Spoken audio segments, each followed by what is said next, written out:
Hey guys, so today I've got a bit of a unboxing for you of it's the Peron Stage 1 Plus package.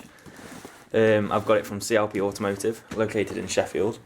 So I'm going to do a quick unboxing and show you what's in the box. It's come in two boxes, one from CLP and then one from Peron themselves. So I'll give this a quick unboxing and show you what you get as part of the Stage 1 Plus package. If I can get in the box. Taped it all really well. There we go.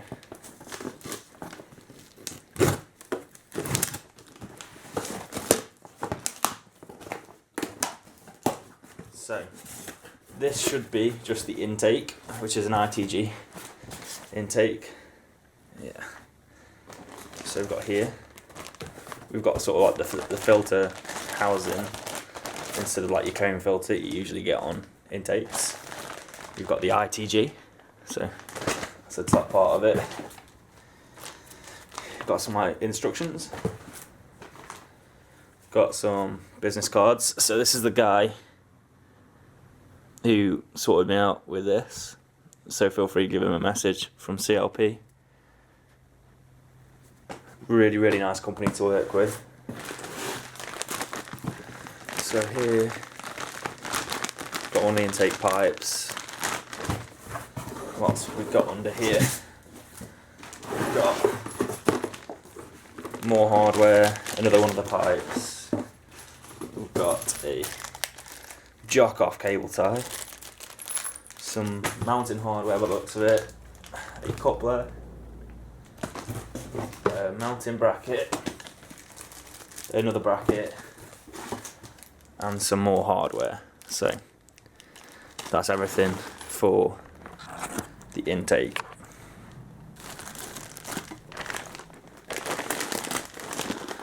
So yeah, now on to the next box. So in this box we should have the crossover pipe, which isn't actually part of the Stage 1 Plus package, but it was included in this anyway.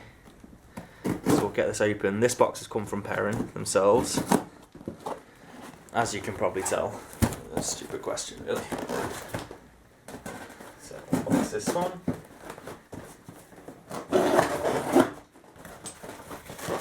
So, inside this box we've got a few things. So we'll pull all this out. That's everything. So, here we've got our intake. It's going to start with service. It's a crossover. So this goes from your turbo to your intake. We've got some cardboard, and then here, this is like the fun part. We've got our programming tool. So that'll just allow us to put the map onto the car after we've finished fitting the parts. So, quick look at that.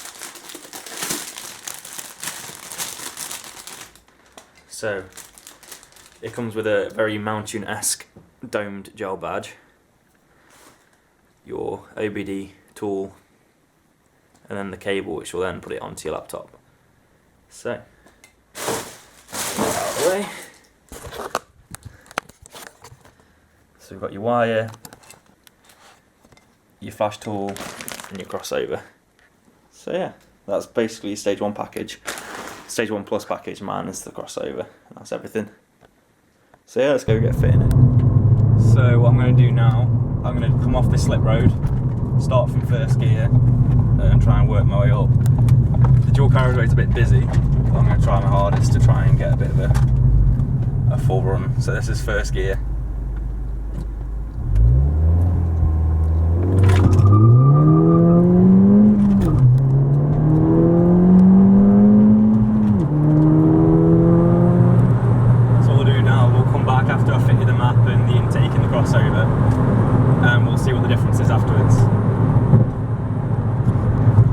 So first things first, it's a really hot day today, not the best of days to be working on cars. So, as I said, we've got to be removing that and removing that top cross pipe across the top there. So I'm going to start by removing the engine cover. And it's really hot.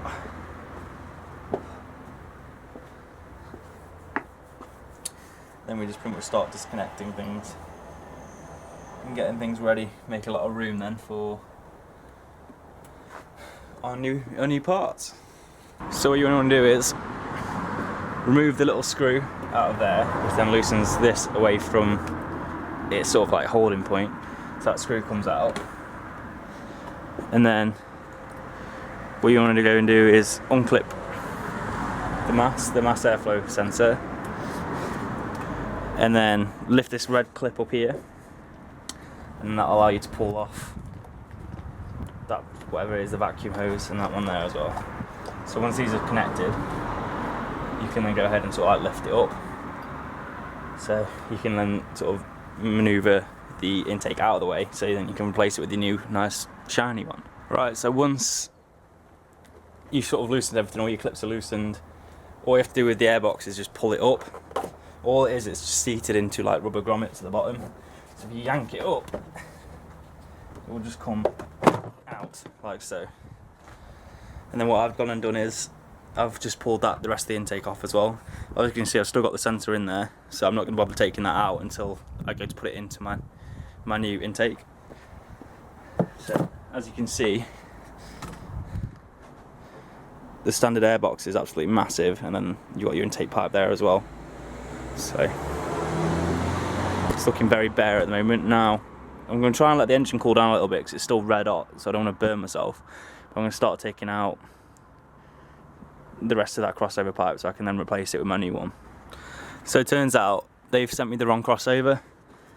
The original one's only got like the one output, whereas this one has two.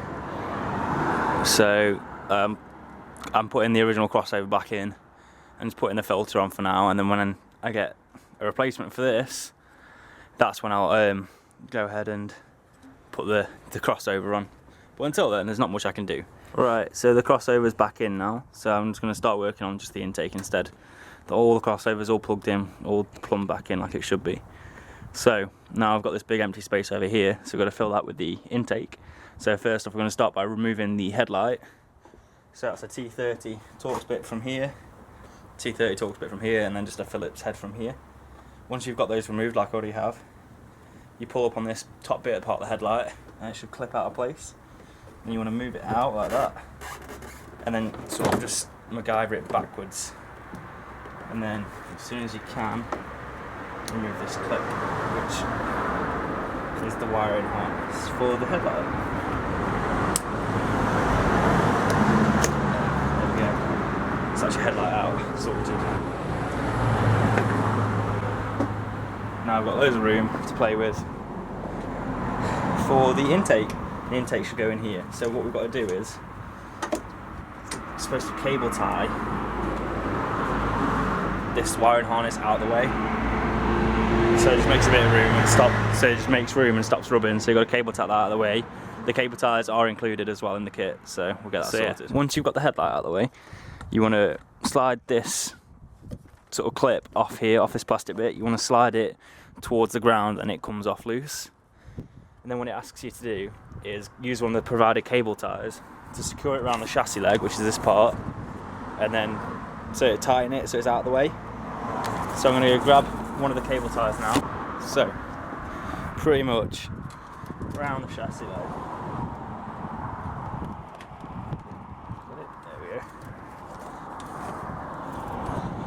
go. Over this thing, and then just sort of tighten it. Make sure it's over the plastic, like that, and then just tighten it down, and that just stops it rubbing on the intake then. So fingers crossed that'll work. Make it sure it's nice and tight, and then what we have to do is start installing the wire harness bracket.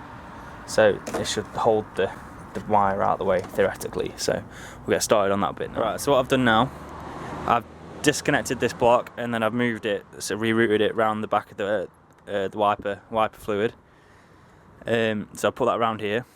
We've got an L-shaped bracket here, if you can see that, bolted onto the old airbox like mounting. I've taken this rubber grommet out of this side, and mounted this L bracket. You get like a round, like washer bolt sort of thing, whatever it is. I put that underneath, and then I bolted the bolt onto the top. And what we do now is move this wire harness out of the way. So I'm going to try and move it over that, and then cable tie it into place there so it's completely out of the way. And there we go. So that sort of keeps it completely out of the way then. What I'll do is I'll come back and I'll trim these cables. I may as well do that now, won't I? So there we go. That's one done. And then redo the one that's holding the moulding down onto the chassis leg.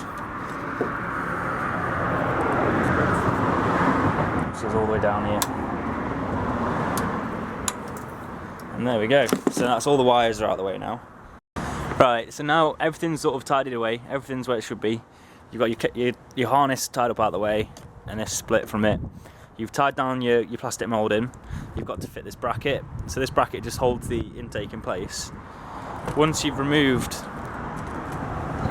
everything, you'll see two bolts, sticking out here and here. So basically this will just sit on these two like this, and then you attach the two, and you can see how it sort of cups it, if I move that up.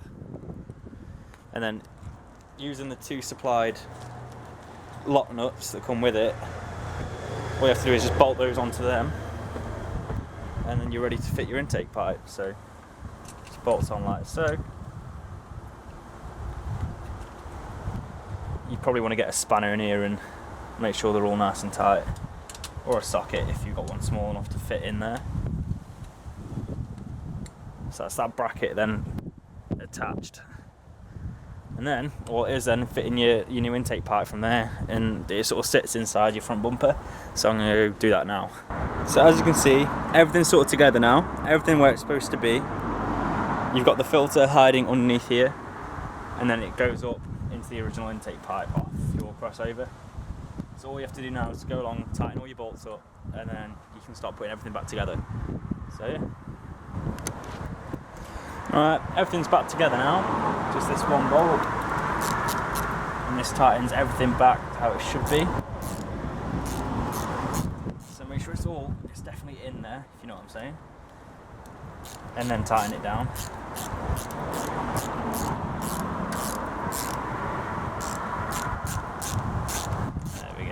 Obviously you don't want to over tighten any of these, so if you over tighten it you risk the chance of like damaging the pipes and stuff like that. So just so it's tight enough so it's not going to go and escape anywhere. Then we've got these like little bracket, these things. So what we want to be doing with these, let me zoom out. The little bracket, they have like hooks either side. If you can see that. We've got like a little hook either side to hold again each side of the pipe. So you hook one on there like that. You can see it just bends round and hooks up the other side, and that just helps keep everything in place and stops it from all moving around. Alright, so now what we've got to do is we've got to take the original Maf out, and we're going to put it into the ITG. So all we have to do is just remove these bolts and then swap it straight into the new intake. And the new intake comes with all the hardware. So when installing the Maf sensor back in, it'll only go in one direction. So as you can see, it's got like a little hole there, so the air goes up through there. So that's the way I'm going to put it in, and it fits. So as I say, it'll only go in one way. The little bolts that it comes with, if you can see that, they've got like little washers that I almost just dropped. So make sure you put them back on with it, as I imagine you'll need them if they're supplied with it. So make sure you don't lose the little washers. And then start them off by hand, and then you can always use like a ratchet or something to get them nice and tight. So they're quite fiddly because they're only very small, but once you get them going, they sound. So now you've finished installing everything, you've gone around and checked everything's tight. You can plug your headlight in and then we'll give it a start up and see what it sounds like. So now, this is what it sounds like with the intake.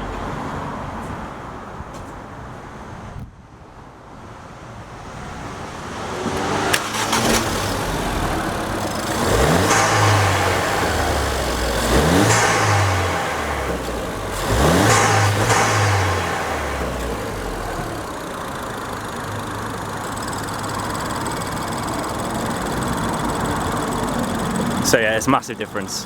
Right then, so now I've installed the air intake. It's just ready now to install the map. So when you order a map, you get a little attachment which plugs into your OBD port, and then that's from like a mini USB, and then that goes straight into your laptop. So I'm going to plug this into the car now.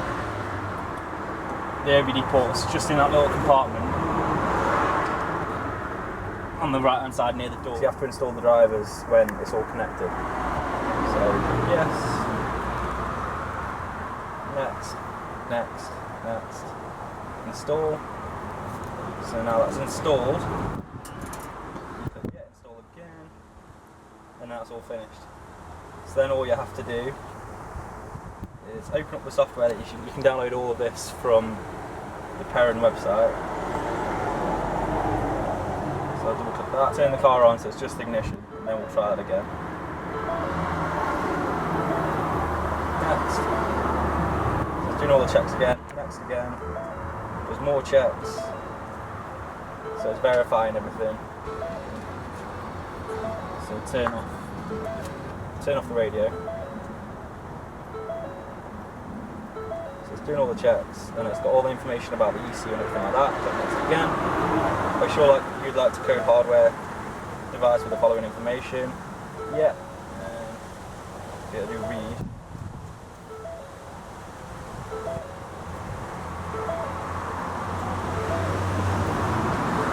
And then you can save it. So I'm going to save what's on there already.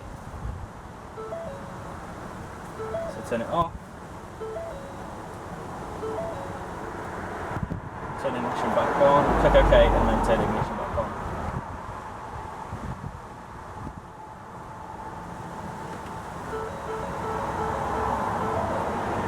So it makes loads of different beeps.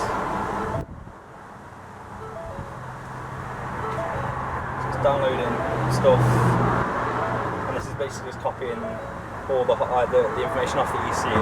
So if you wanted to put it back to standard, just put it back to standard.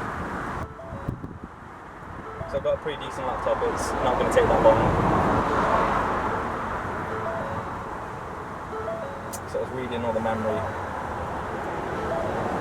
So it's the time remaining about a minute, so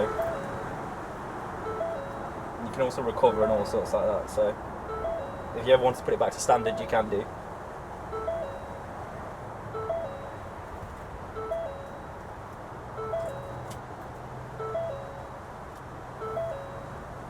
Whatever you do not interrupt it. Make sure you've got plenty of battery life in your car and your laptop, because if it was to crash now, you'd be fucked. There we go. So the ECU has been successfully read, and it's been saved. So I've got that as a backup in my documents. Right. So once you've read your ECU and you've saved the two things that it gives you, I've saved it into my documents, and I've got 2 ORG files. One's a text document, one's an ORG file. So what you have to do now, I'm going to email that back to CLP, which is where I got the kit from. Well, I imagine if you bought it from Peron, you'd be able to email it straight back to them as well.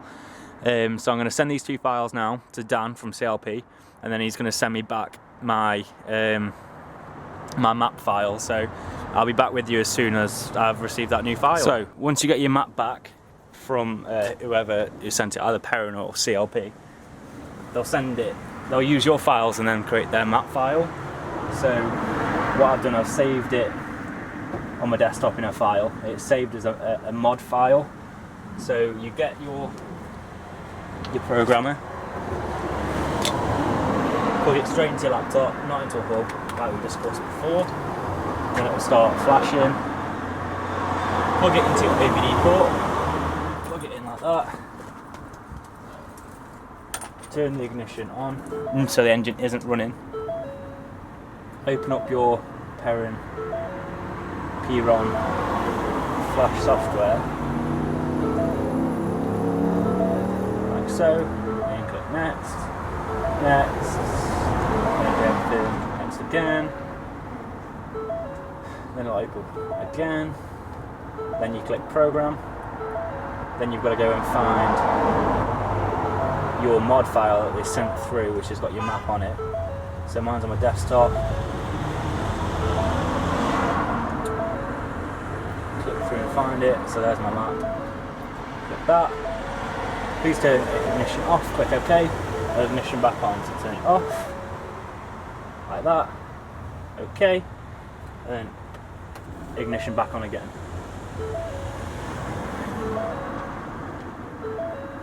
And then it cycles through. So it shouldn't take too long.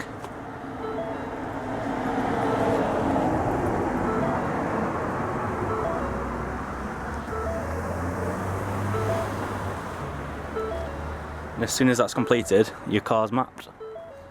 So, almost done.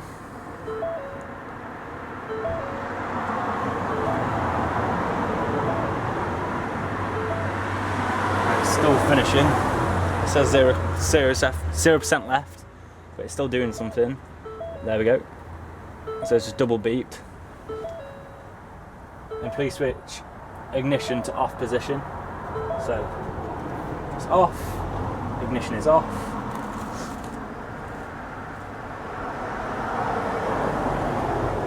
Do something else. It's dead easy, it just talks you through everything you need to do.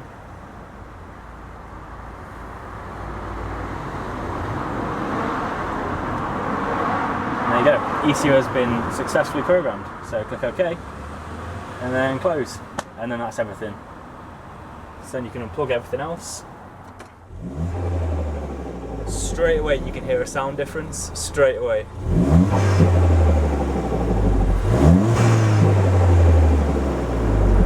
So now we're going to have to take it for a spin.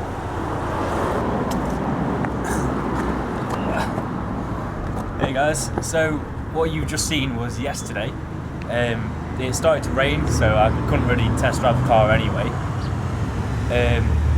But regardless of that, if you want to see more of these videos, please subscribe, and I'll put a video up of me, my opinions on the map and whether it's good or whether it's bad, whether you should go get it yourself if you've got Fiesta. But yeah, if you like what I've done, please subscribe, and I'll hope to make more videos. So yeah, thank you. Cheers.